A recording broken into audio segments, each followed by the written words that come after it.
What about cleaning the mouth and the nose with water whilst one feels just like refreshing the mouth, or in the middle of wudu? Is this a permitted act?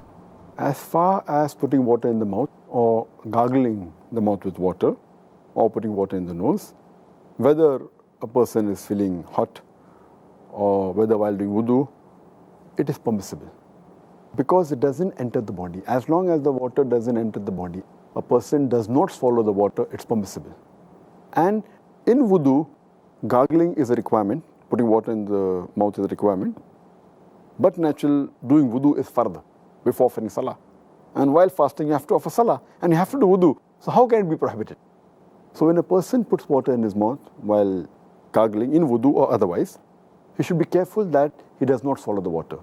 And when he puts it into the nose, there are some people who think it will break the fast based on a hadith.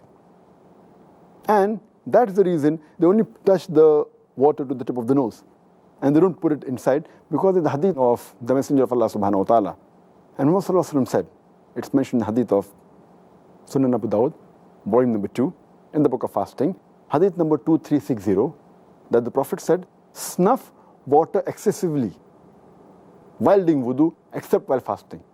That means the Prophet recommended that you should snuff, put the water excessively in your nose except while fasting, indicating that if the water goes through the nose, into your throat, into the stomach, it will break the fast. That doesn't mean putting water in the nose is prohibited. So normally when you put water, it doesn't go into your throat, and even if you snuff excessively, always it doesn't go, it can go. So it's a precaution, the Prophet said, that don't snuff water excessively while fasting. Otherwise you have to do that.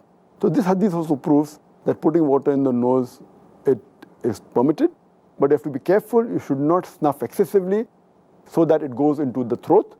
Otherwise the water goes into the throat and the stomach, either via the mouth or the nose, it will break the fast. But unintentionally, while doing wudu or while gargling, if the water does enter, inshallah, Allah will not hold you responsible because it's done unintentionally.